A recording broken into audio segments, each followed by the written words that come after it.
Your film, The Queen of Versailles, actually grew out of your photographic work, didn't it? Why don't you tell me a bit about that? Yes, well, I've been working on stories about wealth and consumerism for a number of years, and I was working specifically on a book about wealth and actually met Jackie, the Queen of Versailles, when I was photographing Donatella Versace for Elle magazine.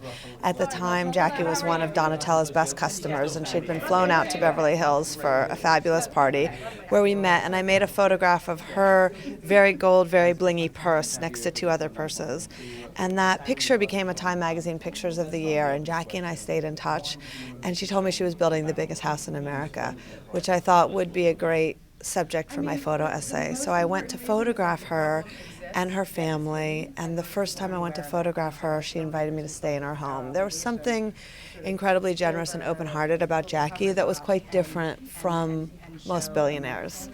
And I think that because she came from humble origins, as did her husband, that in a way she had this down-to-earth nature that spoke to both the American dream in all its virtues and ultimately in its flaws too. And so we began to make a movie, and then it went in a direction I never could have foreseen. Well, it's an incredible story, isn't it? What was the wildest or craziest turn for you in the things that happened? Well, I think it was about the fourth trip when they had to put their dream house on the market. And that was a huge turn because the whole premise of the film had been the building of this house.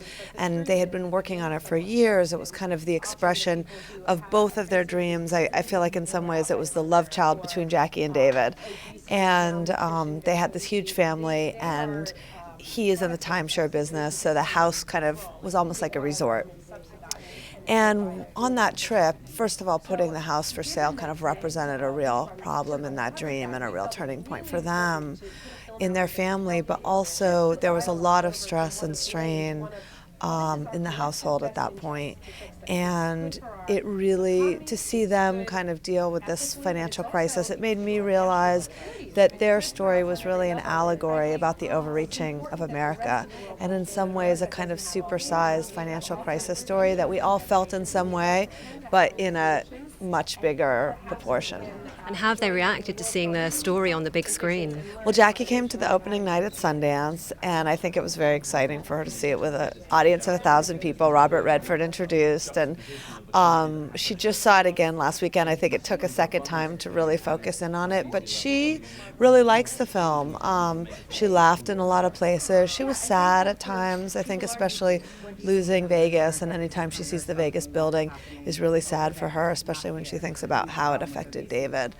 But they have a sense of humor and I think some insight into their life too, and kind of how it reflects the American dream and also how the crisis affected people. What can we look forward to next from you, Lauren? I'm working on a book about wealth that will incorporate pictures from the Queen of Versailles and many other stories from America and the international sphere. We look forward to that. Thank you very much for speaking to us. Thank you.